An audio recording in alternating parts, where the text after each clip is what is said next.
Хүртэл эрх зүйн цогц мэдээллийг таны сонорт. Metro Lounge 91.7 радио. Бизнес лав хуулийн фирмтэй хамтран эрх зүйн тойл нэвтрүүлгийг танд хүргэж байна. Сайн бацгаана уу? Metro Lounge 91.7 радиотой хамт байгаа сонсогч та бүхэндээ мөн On TV телевизтэй хамт байгаа үзэгч та бүхэндээ орой мэндийг хүргэе. Эрх зүйн тойл нэвтрүүлгийн энэ удаагийн дугаар эхлэхэд бэлэн боллоо. За тэгэхээр энэ удаагийн дугаараар бид нар ерөнхийдөө одоо Монгол Улсын иргэний хууль дээр тусгагдсан гэрээнүүдээс ингээд тухайлан сонгож аваад энэ гэрээний онцлог нь юу вэ? Энийг бас ямар тохиолдолд ашиглах боломжтой вэ гэдэг талаар ярьж байгаа. Тэгээд энэ удаагийн дугаараар бид нар арилжааны гэрээ. Одоо яг энгийнээр ардагддаг нь болохоор баартерлна гэж ярьдаг тийм. Энэ гэрээний талаар ярилцсан. За арилжааны гэрээ одоо бартерын гэрээ ер нь яг одоо хүн болгон баг бартерын гэрээг мэдэх байх. А гэхдээ яг эрх зүйн үүднээс бизнесийн талаас нь авч үзэл ойлголтыг нь бас сонсогчтой үзэгчтэй хөө. Тэгэхээр энэ ерөнхийдөө бол яг зөвхөн хүндрэлтний нэг арилжаа худалдаа солилцооны одоо түүхээс үүсэлтэй гэрээний хэлбэр л да. Ер нь бол хүндрэлтний хамгийн анхны гэрээ байхгүй баг нарийнх юм бол. Тэрний яасан бэ гэхээр хүндрэлтэн одоо овг аймгаар амьдарч байгаад тийм ээ. За хөдөлмөрийн хуваарлт бий болоод тийм ээ. Баялагын илүүдэл бий болж эхэлсэн тийм үү. Тэнгүүд одоо жишээний үгдгийн тариа тартгийн тариага мал малдаг нь малаач гэдэг юм уу тийм үү. За гурил гэдэг ч юм уу янз бүрийн бүтээгдэхүүний илүүдэл гарч ирж штэ тийм. Тэнгүүд энийг хоорондоо солилцож хэрэгцээг хангах шаардлагатай болж эхэлсэн. Тийм ч учраас одоо юу гэдэг нь гурилтай ногоо хэрэгтэй байдаг, тэл ногоотойд нь мах хэрэгтэй байдаг гэдэг юм уу инглиш та. Тэгэнгүүт арилжааны гэрээний эхний давуу тал нь яасан бэ гэхээр ямар нэгэн одоо юу гэдгийг санхүүгийн хэрэгсэл шаардахгүйгээр бараагаар солих боломжтой байсан учраас хамгийн эхний одоо зөв гэрээ байсан. А гэтэл нэг сул тал гарч ирсэн юм вэ гэхээр энэ өөрөө сая хэлж байгаа гурвалсан харилцаа бий болоод шүү дээ. Би жишээ нь би надад гурил байна. Надад ногоо хэрэгтэй байгаад байдаг. Гэтэл ногоодоо үнд нь мах хэрэгтэй байгаад шүү. Тэгэхээр би яаж ийнө? Заавал махаар нь сольж иж таны хэрэгцээг хэрэгтэй болох гэдэг байна да. Инхээр нэг юм дам ийм нөгөө жоохон илүү үйлдэлүүд бий болоод эхэлсэн байна. Тийм ч учраас энийг одоо арай илүү боловсроонгүй болох гэдэг үүднээсээ хүндрэлтэй яасан бэ гэхээр алтыг тийм ээ үнэт металлыг одоо нөгөө одоо арилжаа худалдааны хэрэгсэлтэд ашиглаж эхэлсэн байдаг. Тэгээ яг алтаараа зоос игээд ингээд ашиглаад эхэлсэн чинь бас нэг сул тал гарч ирсэн юм гэхээр нөгөө алтаар зоос исэн ч гэсэн тэрийг нөгөө хайлуулад эмэг болгоод үүсэж штэ. Тэгэхээр алт нь нөгөө нэг зөвхөн нөгөө төлбөр тооцны хэрэгслэхээс илүүтэйгээр өөр зорилтоор ашиглах боломжтой байгаа байхгүй. Тэгэхээр энийг дахиад боловсронгуй болгох гээд юу болж ирсэн бэ гэхээр төмөр зооснууд иж эхэлсэн. Арай ядаж зөвхөн зорилтоор ашиглах боломжтой гэх тийм. А гэтэл тэрийг авч явахад одоо шуудаа зоост үрээ явж идэг хүн гэж юу байх вэ тийм ээ. Тэгэхээр энийг арай бас л нөгөө сул тал гарч ирсэн шүү. Энийг одоо яасан бэ гэхээр цаасан мөнгө болгож хөргсөн байдаг. За тэгээд цаасан мөнгө нь бас боловсронгуй болоод арай нууцтай ингээд яваад эхэлсэн чинь дахиад энэ өөрөө бас асуудал гарч ирсэн. Тэрний юм бэ гэхээр цаг хугацаа орон зайн хувьд тээвэрлэхэд энэ өөрөө бас асуудалтай байна гэж үзээд бэлэн бус мөнгөний хэлбэр үүсэж одоо кредит одоо картууд бий болж ирсэн. Ерөнхийдөө ийм зүгээр түүхтэй байдаг. Тэгэхээр би эндээс юу ярих гэдэг юм бэ гэхээр хүндрэлтний энэ худалдаа арилжааны хамгийн ихний одоо тохиролцооны хэлбэр байсан байна. Тийм үү? Гэхдээ энэ нь өнөөдрийн нийгэмд бас яагаад энэ өөрөө юм чухал хэрэгтэй болж гарч ирээд байгаа юм бэ? Тэгэхээр ялангуяа зүгээр жишээ нь энэ дээр яадаг вэ гэхээр ийм нийтлэг тогтчихсон одоо зах зээл дээр бол энэ арилжааны буюу одоо бартерын гэрээ гэдэг бол арай хэрэглэгдэх нь бага байдаг. Гэтэл их тийм ховор бараа бүтээгдэхүүн дээр энийг ашигладаг байхгүй. Жишээ нь одоо нэг хоббигоор хүмүүс юм цуглуулдаг штэ. Одоо ингээд жишээ нь заан цуглуулдаг, марк цуглуулдаг, яасан ийсэн гэх янз бүрийн цуглуулттай шүү дээ. Машинаас ахвал цуглуулга гэдэг хүмүүс шүү дээ. Эднэр болонгууд яалтчгүй одоо жишээ нь цуглуулгад байгаа ижил байгаа бараа бүтээгдэхүүнээ ч юм уу тийм ээ. Эсвэл одоо өөрийнхөө хөрөнгнөөс ижил байгаа зүйлээ ингэж солилцоход энэ арилжааны гэрээг илүүтэй ашигладаг. Ийм тохиолдол байдаг. Ер нь бол бас дахиад нэг онцлог нь юу вэ гэхээр өнөөдөр бол одоо юу гэдэг зах зээлийн эдийн засаг нь жоохон хямралын үе ингэ явж шүү дээ тийм ээ. Хямрал гэдэг маань өөрөө юу авчирдаг вэ гэхээр эдийн засгийн хямрал маань өөрөө мөнгөний хан шумалтанд одоо нөлөөлдөг. Зүгээр их инженеэр ярих жишээ нь одоо Монгол улсын одоо төгрөг гэдээ яриа л та тий. Тэглээ гэхэд анх нөгөө Оросд одоо жишээ нь инфляц хүчтэй явж явах үед Монголын нэг төгрөг Оросын 40 рублээр тэнцэжсэн байхгүй. Монголын нэг төгрөг. Гэтэл тэд нар интервенц хийгдээд зах зээл нь илүү нөгөө хөгжөөд зөв одоо нөгөө нэг валютын одоо бизнесээ болоод буцаагаад эсрэгээрээ Оросын 1 рубль Монголын 40 төгрөгтэй тэнцвэс ирж ирсэн баг. Тэгэхээр яг энэ шиг адилхан нөгөө төгрөгийн худалдаа авч чадвар унж байгаа үед бол энэ арилжааны гэрээ ашигтай байдаг. Тэрний яаж байгаа юм бэ гэхээр мөнгө өөрөө худалдаа авч чадвар алдаад эхэлж шít тийм ээ. Бүр одоо та бодлоо бүр одоо социалист системийн орны үед одоо латвалити гэж орны оронд болж ирсэн бүр бодтой жишээ байхгүй. Хүн талах авахын тулд биш дээ. Тэрэг дөрөв мөнгө түрээ явж. Мөнгө өөрөө цааслаа авч. Гэтэл дээрэн болж байгаа ямар дээрэн болж байгаа гэсэн чинь хүн ирээд тэр мөнгийг насгачаа түрээ явж байгаа тэргийн дээрэндээ зогсож байгаа гэж байгаа. Тэгэхээр мөнгө өөрөө бүр тэгж үнгүүддэг бүр тийм одоо инфляц үе явагддаг үе гардаг. Тэгэхээр энэ үед бол хүмүүс яадаг вэ гэхээр үн цэнтэй бүхий одоо бараа бүтээгдэхүүнээ яаж гэнэ хоорондоо солилцож дүйцүүлэн солилцох нэг тийм хэрэгсэл болж ирдэг. Ийм байдаг. Би болохоор харин энэ савлгаатай үед харин ч хэрэгсэлтэй юм болов уу гэж ойлгосон. Бодсон байхгүй. Тэгэхээр яг савлгаа нэг өөр бүр үнгүйдэж инфляц болоод бүр ингээд нөгөө цаас мөнгө өрөө цаас болж ирж шууд авчид бүр алдагдаад одоо жишээ сая ингээд 20,000 төгрөг гэж 50,000 төгрөг болох ч юм уу бүр ийм асуудал үүсч эхэлж шít. Инхээр ажин үхээр бүр 1 эдийн төгрөг 5 төгрөг гэдэг нь гүйлгнээс бүр хасагдаж эхэлж байгаа юм. Ингээд мөнгө өрөө болмол ингээд нөгөө хутлаавч тэр мунаад байгаа үед бүр инфляц асар өндөр үед бол арилжааны гэрээ өөрөө дэлхийн эдийн засгуудад одоо нөгөө бас аврах нэг гарц болж исэн гэдэг талаас нь тайлбарлаж байна. Нөгөө талаас болохоор одоо бол ялангуяа зүгээр яг Монгол улс өөрөө бизнес тийм ээ хөгжөөд тийм ээ стартапууд те шинэ бизнесүүд гарч ирж байна те.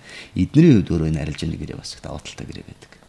Тий. Одоо энэ дээр юу ярьж байгаа юм бэ гэхээр мэдээж одоо юу гэдгийг эн чинь өөрөө хүмүүс ер нь яах гэж одоо бизнес хийх гэдэг нь өөрөө тодорхой хуримтлал бий болгоод тийм үү? Тодорхой мөнгөөр тодорхой зүйлд хөрөнгө оруулаад тэндээс өөр ашиг хүртэх гээд байна да. Гэтэл мөнгө байхгүй байгаа тийм үү? Мөнгөтэй байж би түүхийд авч иж тэрийг бүтээгдэхүүн болгож зарж иж өөрөө мөнгөний цаг хугацааны зөрүү байна шүү дээ тийм ээ. Тэгэхээр энийг шийдэхэд бол зээлч гэдэг юм бусад одоо арга хэлбэрээр жишээ нь мөнгөийг олж болоод байна да. Гэтэл миний сая хэлж байгаа стартап бизнес буюу одоо худалдаа, үйлдвэрлэл үйлчлэх гэсэн гурван төрлөө шүү дээ. Энэ хүмүүсийн тухайд болонгууд яадаг вэ гэхээр бүтээгдэхүүн болон үйлчлэгээ тодорхой хэмжээгээр бартерын журмаар шийдэж одоо телевиз, радио, маркетингийн хувьд ч тэр тийм ээ. Мөн дээрээс нь түүхийдээ худалдаж явах хувьд ч гэсэн энэ бартерын гэрийг ашиглаж болдог. Зүгээр яг энэ гэрээний нэг онцлог юу вэ гэхээр ер нь бол яг зүгээр гэрээг нэг талын гэрээ, хоёр талын гэрээ гэж хоёр болж байгаа шүү дээ. Нэг талын гэрээ гэдэг нэг тал дангаараа өссөн тохиолдол илэрхийлээд хийчих болдог гэрээнүүд. Жишээ нь бэлгэлийн гэрээний асуудал яригдэн тийм ээ. Бэлгэлийн гэрээ ярьдаг. Эсвэл одоо өв залхамжлын гэрээ ч юм ярьдаг. Гэтэл энэ гэрээ болохоор одоо Монгол Улс иргэний хуулийн 3 дугаар хэсэгт заагдсан одоо юуны бусдын өмчлөлд эд хөрөнгө шилжүүлэх гэрээний одоо худалдаа авах гэрээ болон арилжааны гэрээ гэдэг одоо нэг үлэг байдаг байхгүй. Энэ нь заагдсан гэрээ байдаг. Тэг яг зүгээр худалдаа авах гэрээнээс ялгаатай нь хариу төлбөр буюу мөнгөөр хийгддэг байхгүй. Тэгээд ийм учраас бараагаар сольж байна тийм үү. Тэгээ энэ дээр тэгтээ бараа гэж зөвхөн хязгаарлаж бас болохгүй. Өөрөөр хэлбэл яг зах зээл дээр эргэлдэж байгаа product буюу бүтээгдэхүүн гэдэг ойлголт чи өөрөө тодорхой хоёр хэсгээс бүрддэг. Бараа үйлчлэгээ гэдэг. Тэгэхээр үйлчлэгээгээс бүтээгдэхүүн шаарч болдог байгааз.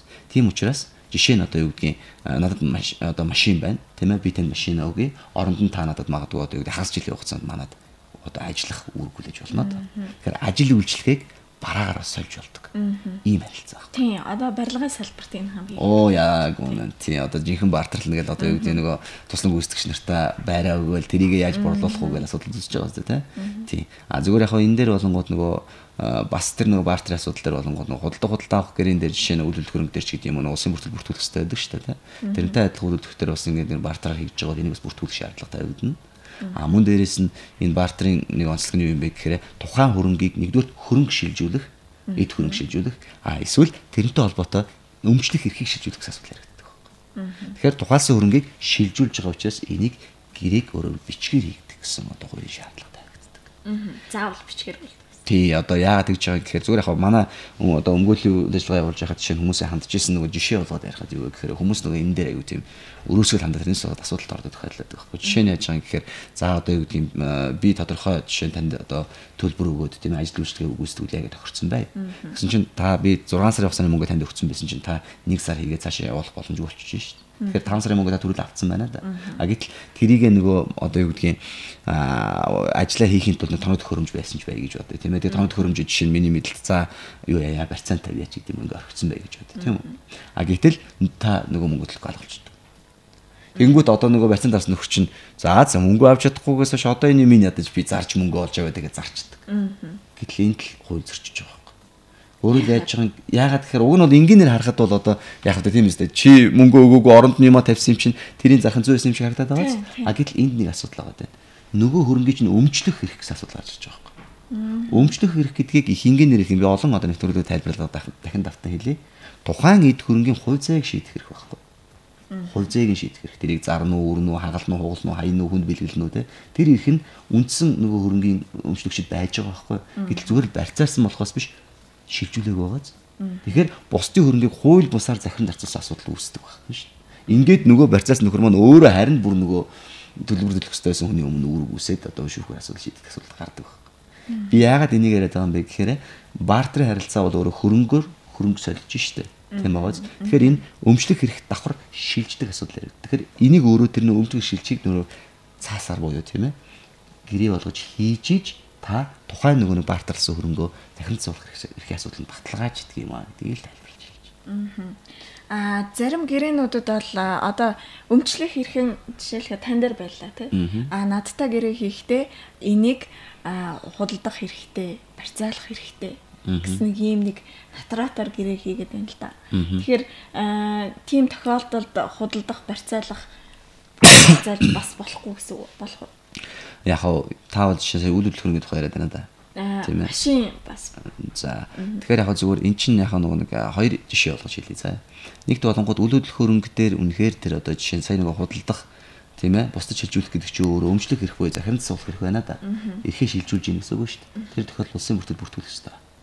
Тэгээд хэсэг яригдчих. Заавал бүртгүүлээгүй тохиолдолд энэ өөрөө бас яг үйл хөрөнгийн нөгөө нэг тэр шилжүүлэхтэр одоо хуулийн шаардлагатай үнэс яригдах гэдэг шүү дээ. Нэгт.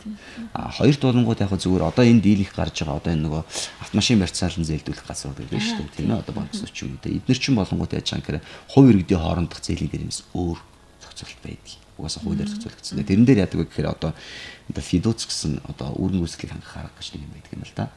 Одоо үүрэг гүйцэтгэлийг хангах арга гэдэг нь их энгийнээр хэлэх юм бол тантай би гэрээ хийчлээ. Таныг би хугацаанд нь зохих ёсоор бүрэн дүүрэн үүргийн гүйцэтгүүлэхийн тулд гэрээн дээр анханаас нь зааж өгсөн аргууд байдаг. Жишээ нь тэрэн дээр одоо саяны хэлдэг барьцаа орж ирнэ тийм үү? Батлан даалт байж болж байна тийм ээ. За дэмчин байж болж байна. Ингээд баталгаа тэгээд олон төрлүүд байна л да. Тэрний нэг нь өөрөө фидуц гэдэг байхгүй. Тэр нь яаж байгаа юм бэ гэхээр одоо тэр банксаас ч юм уу эсвэл одоо тэр нөгөө нэг автомашин барьцаалан зээлдүүлэх газараас тийм ээ. Одоо жишээ нь иргэний журмаар ингээд зээлийн одоо материал бүрдүүлж шít. Тэрэн дээр яг фидуцийн одоо тэр үүрэг гүйцэтгэлийн гол онцлог нь яадаг гэхээр та хэрвээ үүргээ гүйцэтгээгүй тохиолдолд энэ хөрөнгийг захирал суулгах хэрэг байна гэд нэр дээр нь шилжүүл авчдаг байхгүй. Ойлгож байна одоо.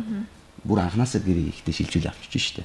Тийм учраас захирал суулгах нь үсэж байна. Тэр шилжээгүй зүгээр та тех хэрэгтэй гэсэн гэрээ нь өөрөө бас л нөгөө хууль зүйн хүчин төгөлдөр үр дагаврыг үүсгэх үү гэдэг асуудал өөр хайрцан болчихж байгаа. Тийм.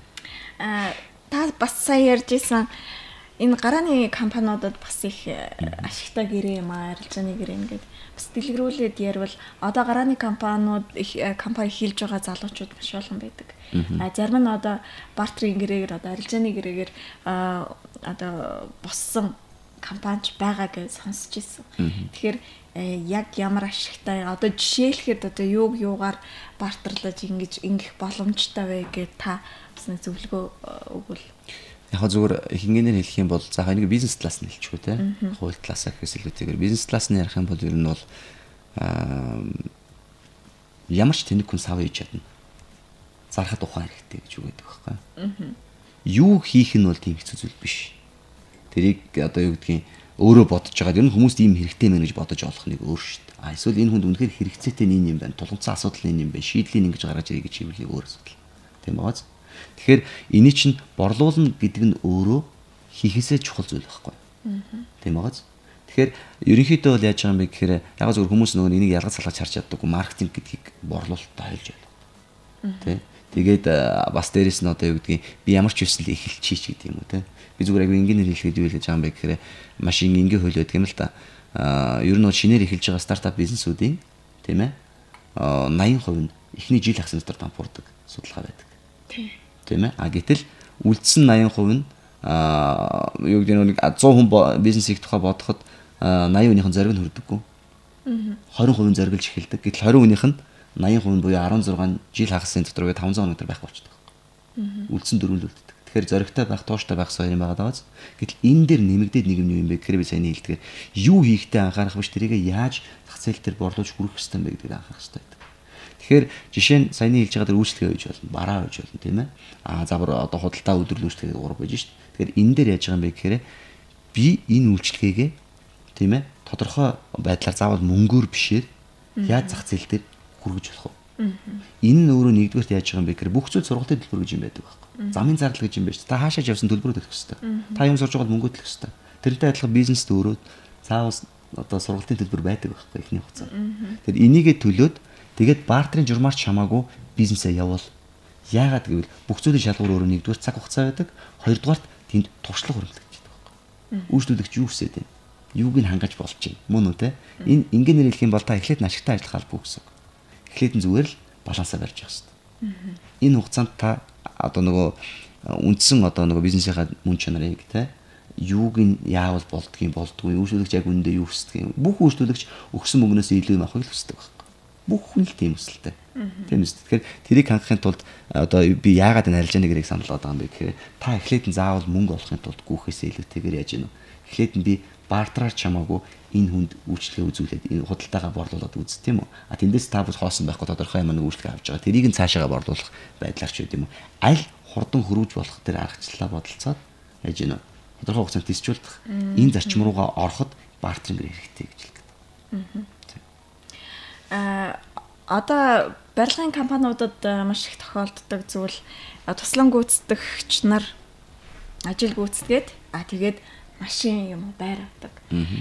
Тэгээд яг бас сая дээр дурдсан те зарим газрууд ингээд жишээлхэд одоо машинаар гэрээ хийгээд тэгээд ажил гүйцэтгсэний дараа ингээд машин авч чадахгүй байд юм уу тий. Тиймэрхүү зүйлүүд гараад байгаа л та. Тэгэхээр ийм тохиолдолд хэрвээ гэрээнд заагдсан нөхцлөө шаардлага нэг тал нь биелүүлээгүй бол нөгөө тал нь шүүхэд хандах уу?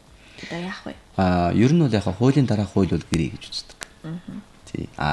Хүмүүс яг зөвөр хууль дээр ингээд заасан байгаа юм шиг гэж хараад. Гэтэл яг үнэндээ одоо юу гэдгийг амьдрал өөрөө баялаг учраас бүх зүйлийг хуучлах боломжгүй байгаа шүү дээ. Тийм ч учраас тухайлсан харилцааг зохицуулсан гэрээ гэдэг зүйлийг өөрсдөө гаргаж ирж одоо тохирох хэрэгтэй гэдэг юмыг л одоо дэлгэхтэй ярьдаг. Гэрийн дээр юу гэж заасан бэ тэрийг баримтлана гэж. Тэгэхээр саяны хэлдгээр үнэхээр бартер гэрийн дээр бол саяны өмнө дурдсан тэр үргэн үүслийг хангах аргууд шүү дээ. Тэр аргуудыг ашиглаж тусах хэрэгтэй байдаг. Хоёрдугаар зөвхөн бартер гэрийн нэрийг онцлог нь юу юм бэ гэхээр нөгөө үнийн дүнгийн зөрүү гэж юм байна байхгүй. Жишээ нь та моциклтай би моциклыг авах гэж гэртээ байгаа тавилгаа би өгье гэж байгаа. Гэтэл үнийн харьцуулаар харахаар 3-1 харьцаатай. Моцикл нь арай үнэтэй. Тавилга нь одоо жишээ нь тэр дайцал 3-1 үнэтэй байж шүү дээ. Тэгэхээр энэ дээр болонгууд одоо жишээ нь зөрүүг нь яаж шийдэх вэ гэдэг асуудал гарч ирж байна да. Тийм үстэй. Одоо саяны тохиолдол бас ирсэн, асуулт ирсэн. Тий. Асууж гоо. За. Таныг яхаас урдаад манай хоёр найзууд л та. Хоёр найзууд маань машина одоо нэгсэндээ солилцож байгаа юм л та. Тэгээ яг нэг нь болохоор зэрэг одоо моторын хүчин чадал ихтэй одоо нэгсэнд гоё машин, нөгөөх нь жоохон тиймэрхүү прус. Тэгэхээр зэрэг тэр хоёрын хооронд нэг мөнгөний зөрөө гараад байгаа юм л та. Тэгээд тэр зөрөө хідэн төгрөгөө ингээд сард нь өгж яа. Ингээд нэгэндээ ингээд тохиролцоод. Тэгээд инхээр одоо гэрээ байгуулах уу? Одоо эсвэл танд найз нөхөд юм чи гэрээ байгуулах уу? Орхичих уу? Гэхдээ одоо бас сэтгэл сэвтэй ч юм уу гэдэг ингээд байгаа байхгүй юу? Ер нь бол штэ. Монголчуудын нэг том одоо анзаардаг юм монголчууд яг гэр бүлсэх хүмүүс, их найз нөхөрсөх хүмүүс гэл тэрнээс болоод алддаг. Өөрөөр хэлбэл ойр дотн байх тусмаа гэрээ байгуулах хэрэгтэй. Бүр тэр тусмаа. Тэр тусмаа ойрын байх тусмаа гэрээ байгуулах яриад нь штэ. Яг гэвэл шүүх зарга болгоод явхад хүртэл ойрын хүн чийцүү байдаг байхгүй. Холын хүн бол хамаагүй ингэ авчиж болдог тийм үү. Тэгэхээр яг зүгээр саяны хэлдэг дээр нөгөө үнийн дүнгийн зөрүү байна да. Тэгэхээр тэрийг одоо жишээ тодорхой хугацаанд хувааж төлөх ч юм уу. Энийг өөрөө заавал гэрийн дээр тусгаж график гаргаж өгөх хэрэгтэй байдаг. Тэгжиж энэ өөрөө биелэгдэх асуудал яригдана. Тэгээд энэ нь өөрөө биелэгдэг байх юм бол одоо нөгөө үүргийн гүйцэтгэл гэдэг нь өөрөө нэгдүгээр хугацаанд биелэгдэх, хоёрдугаар зохиосоор биелэгдэх, тийм ээ. Гуравдугаар яг нөгөө юу гэдгийг тодорхой нөгөө нэг тодорхой хэмжээ чанарын хувьд энэ биелэгдэх гэсэн гурван нэмийг шаардлагыг тавьж байгаа шүү дээ.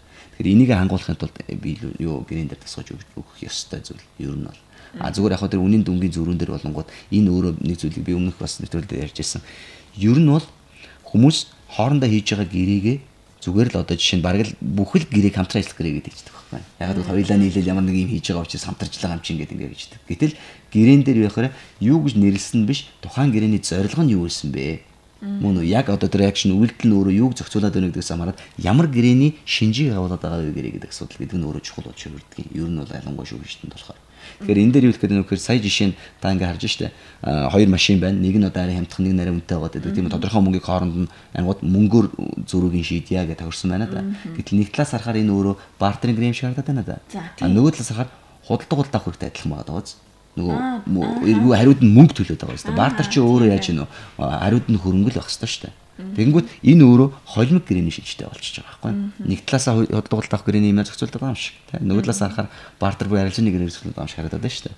Тэгэхээр энэ тухайлсан харилцаануудаа яаж тэр гэрээн дээр тусгаж өгсөн байна гэдэг нь өөрөө их чухал зүйл болж байна. Тэгээд эннийхээ дагуу харилцаа зохицуулагдаж байна. Одоо би ингээд бас судлаа л да гэтэл одоо 50% бартераар 50% мөнгөөрч гэдэг юм уу тийм. Ингээ холимог шинж чанартай болоод байгаа байхгүй. Тэгэхээр аль талыг нь одоо арилжааны гэрээ гэж тусгасан зүгээр үү аль эсвэл одоо худалдах гэрээ гэх юм уу аль талын шинжийг нь бариул аль талдаа тий аль талдаа боломжийг ашиглаа. Наа чи харьцан гой ойлголт. Одоо жишээ нь юу гэдгийг орон сууцны үн өсөж байгаа буурж байгаа үеэс хамаарна шүү дээ жишээ нь. Шууд байргаа тавьчихсан чинь нөгөө байр нь одоо 70 сая байж ирсэн аа 120 сая болж өсөж байгаа тохиолдолд бол нэг өөр асуудал. Буурж байгаа нэг өөр асуудал тийм үү. Бас дээрээс нь зөрүүг нь Монгол төгрөгөөр хийгээд байгаа юм уу доллараар хийгээд байгаа юм гэдгээс хамаарат бас дахиад нөгөө долларын ханшны зөрүү энэ төргийг яваад хэлж байна одоо тийм. Тэгэхээр ерөнхийдөө бол нөгөө нэг энэ гэрэг хийж байгаа хүмүүсийн тохиолдлонгоо тухайлсан энэ өдрийнхөө харилцааг хэсэлүүдтэйгээр ирээдүг харах хэрэгтэй. Ингээнээр хэлэх юм бол хөрөнгөний хувьд болон одоо мөнгө төгрөгийн хувьд нэг юм эдийн засгийн ойлголт байдаг байхгүй. Өнөөдрийн мөнгөний ирээдүйн үнц нь. Ирээдүйн мөнгөний өнөөдрийн үнц нь гэсэн хоёр ойлголт байдаг байхгүй. Тэгэхээр өнөөдрийн сая төгрөг жилийн дараах сая төгрөгөөр ижлэх нь үү? Шал өөр. Хамгийн энгийнээр бодоход тэр сая төгрөгийг та банкнд дийлээ гэж бодоход 20% өссөн шүү дээ. 18% өссөн.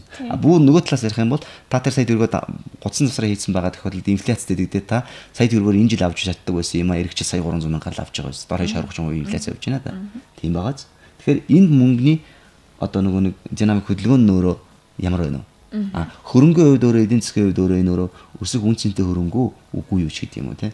Эннээс хамаарч байдаг асуудал байна. Түүнээс ш аль гэрээрээ шийдчихвэл сайн бай үгүй вэ гэж ярих юм бол өөрөө бол айгуу жоох юм утоп гэдэг юм уу шууд би хэлж болохгүй харилцаа байна.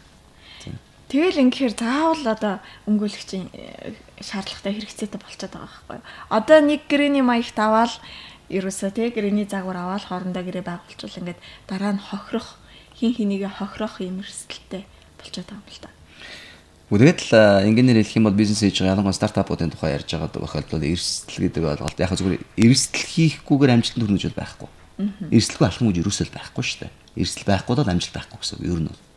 Тийм үстэй. Ингээнээр хэлэх юм бол чи бага мөнгөөр бизнес хийх юм бол бага шиг болно. Шатах юм бол бага л алдна. Тийм үстэй. Их мөнгөөр чи бизнес хийх юм бол олгол их л болно. Алт бол бас их л алдна. Тийм байгаа үстэй. Ихээс их гарц гардаг, багаас бага гарц гардаг. Тэрнтэй адилхан нэгэнт та хөрөнгө нийлүүл бизнес хийж байгаа тохиолдолд ялангуяа одоо хамтарч байгаа хүмүүсийн хоорондох харилцаа тийм ээ хамт бизнес хийж байгаа хүмүүсийн хоорондох харилцаа дээрээс нь саяны хэлж байгаа тэр нөгөө арилжаа солилцоо тийм ээ одоо энэ арилжаа гэдэг дээр ингээнээр хэлэх юм бол валют арилжаа гэж яриад байгаа. Валют худалдаа гэж ярихгүй байгаа үстэй. Анзаар гэж байна. Валют exchange гэдэг шүү дээ. Энэ ч өөрөө тэр мөнгөнд тэмдэгтээ сольж байгаа үстэй тийм. Тэгэхээр энэ харилцаа хүртэл яг яаж тусгацсан гэрэн дээр байгаас хамаардаг л болж таарч байгаа үстэй тийм. За одоо бас нэг зүйл нь гэхээр зэрэг юу байна гэхээр хөлсөөр ажиллах арилжааны гэрээ хоёр бас адилхан байх. Адилхан ч гэж одоо холимог шинж чанартай байх гэдэг юм л та. Юу гэхээр бас нэг танил маань нэг ажил гүйцэд одоо нэгсэн мэргэжлийн эхнүүд маань контент нийлүүлэх гээд нэгсэндээ нэг юм хийж өгнө шүү дээ тий. Тэгэхэд хөлсөөр ажиллах гэрээ юм шиг. Гэхдээ буцаагаад тэрнийхээ хариултанд одоо эд материал аваад байгаа байхгүй. Тэгэхээр одоо яг ямар гэрээ наад чинь бол цэвэр арилжааны гэрээ л гэсэн үг л дээ. Яагаад гэж байгаа юм гэхээр арилжааны гэрээний чинь зөвхөн нөгөө яг эд хөрөнгө мөнгө хариу төлбөр бол байхгүй, мөнгө төлбөрөөр байхгүй, бараа бүтээгдэхүүн байж болно гэсэн тийм үү. Гэхдээ тэрэн дээр болонгууд нэгтлэн бараа бүтээгдэхүүн өгж байгаа тохиолдолд нөгөөх нь жишээ нь ажиллаж гүйцэтгэж өгж штэ тийм. Тэр нь гэхдээ яг нөгөө хөдөлмөрийн харилцаа шиг биш, хөлсөөр ажиллах гэрээ буюу одоо жишээ нь илүү чөлөөтэйгээр тийм ээ. Өмнөх төрөлөөр ярьжсэнтэй адилхан контент видео ч юм уу тийм. Цаг хугацаа орон зай хязгаарлагдахгүйгээр ажлын үр дүнгээр хэмжигддэг ийм харилцааны тухай ярьжсэн тийм. Одоо өмгөөлөл консалтинг гэдэг ярьжсэн тийм. Тэгэхээр энэ шиг ийм нөгөө ажил үйлчлэгээ бас одоо энэ арилжааны гэрээний нэг тал болгож оруулж тохирч байгаа байхгүй. Тэгэхээр илүүтэй арилжааны гэрээний шинжийг л хамгаалж байна. Гэхдээ мэдээж нөгөө саяны хэлдгээр нөгөө холимог гэрээг шинжээгээр буюу одоо энэ чинь өөрөө хөлсөөр ажиллаж байгаа шиг ажил үйлчлэгээ байгаа учраас энийг ингэж яаж үнэлж байгаа вэ гэдэг асуудал. Тэгээ энэ дээр яг зүгээр нэмээд нэг зүйлийг би хэлчихээ л да. Ялангуяа энэ арилжааны гэрийн дээр нэг асуудал байдаг. Одоо яг үзэгчид мэдээж үзэж байгаа бол те жишээнүүд байшингаа машинаар сольж байгаа те эсвэл машинаар сольж байгаа те тавилгаа мөр сольж байгаа ч юм уу те энэ дээр хамгийн гол асуудал юу гэхээр нөгөө нэг энэ чинь өөр эд хөрөнгө яригадаад байна да. Тэгэхээр доголдол яригддаг байхгүй. За ямар одоо жишээ нь юу гэдгийг нөгөө машина юу гэдгийг одоо гайгүй сайн машина ямар нэгэн байраар ч юм уу оруулаад ингээ авцсан байсан чинь биш байраа зараад оронд машин авсан нөгөө машин одоо эвдэрх юм шиг гэдэг ч юм. Яг ингээ авахд болохоор зүгээр яваад байсан байдаг. Гэтэл нөгөөх нь нэг төр торгооцсон ч үгүй юм уу эсвэл ямар нэгэн ноото байсныг нөгөө өгсөн нөхөр нь хэлээгүй байдаг. Ингэнгүүт нөгөө машин одоо 60 саяар бодоод авсан байсан чинь одоо нөгөөт нь доголдолтой болсон зарах гэхээр 30 сая хүрдэг. Одоо ийм асуудал үүсгээд байна да тий. Тэгэхээр энэ дээр яаж байгаа юм бэ? Ялангуяа бараагаар сольж штэ. За үнэлгээ үн үйлэг арай өөр болж штэ тийм үү. Тэгэхээр энэ дээр болонгууд нөгөө бодит байдлын бол эрхийн доголдол гэж ярьж эхэлнэ. Эрхийн доголдол гэдэг нь танд энэ бараагаа одоо бартерлаад арилж байгаагаар өгж байгаа нөхөр нь үнэхээр энэ хөрөнгийн өмчлөгч мөн үү? Хүний имийг бас ингээд дайд уучж байгаа юм биш вэ? Нэг. Хоёрдугаард энэ хөрөнгийг дангаараа захирцуулах хэрэгтэй хүн мөн үү? Дундын өмч байжгаад өөр хүнээс бас давхар зөвшөөрөл авч шилжих хэрэгтэй юмыг дангаараа шилж өчж байгаа юм биш үү? Гэдэг асуудал, эрхийн асуудал ярьж байна да. Нөгөө талаас болонгууд тоо, чанар, иж бүрдэл гэсэн гурван юм байдаг тийм ээ. Өөрөөр хэлбэл ялангуяа бараа бүтээгдэхүүн дээр ярьж байгаа бол тийм ээ. Тооны хувьд өрөхгүй байна уу? Чанарын хувьд нөгөө ядаж чанарын хувьд гэдэг нь юу гэж юм бэ гэхээр тухайн зүйлийг зорилтын дагуу ашиглахад одоо шаарддаг хамгийн одоо хэвийн хэмжээнд ашиглах хэмжээг л одоо чанарын гэж хэлж байгаа. За иж бүрдэл гэж ярьж байна тийм. Одоо тэр нь юу яаж байгаа юм бэ гэхээр би бүр яг бодтой жишээ ярил л да. Нэг одоо яг танай энэ одоо студи ярьж шүү дээ тийм. Одоо дуу бичлэгийн студийн тоног төхөөрөмжний хүнээс худалдаж авчээ. За тэгсэн бүр ингээд харахаар ингээд одоо физик утгаар нарах юм бол амар их тоног төхөөрөмжүүд ингээд ирээд ингээд угсаржээ. Тэгсэн чинь яг ажиллах болсон чинь ажилтдаг. Яасан бэ гэсэн чинь ганцхан нэг юм одоо юм тохируулдаг нэг юм одоо жижигхэн чиперх юм байсан. Тэр л байхгүй бол тэр 20 сая төгрөг 20 мянган доллараар авсан тоног төхөөрөмж ажилтдаг байна. Ойлгож байна одоо. Тэгэхээр энэ бүрдэл иж бүрдэл гэдэг юм чи өөрөө бас тэр хөрөнгөн дээр чухал байгаа дагааз энийг гэрэн дээр заавал тусгаж бүр одоо нэг ялангуяа иж бүрдэл орсон тоног төхөөрөмжийг болонгууд яаж нэг бүр ингээд агт хүлээлцэж бүр ингэж бүрдүүлж иж авахгүй бол дараа нь хүлээгээд авцсан та бүрэн гэдэг хөлөнд зөвшөөрөө өстэй гэдэг асуудал үүсдэг байна.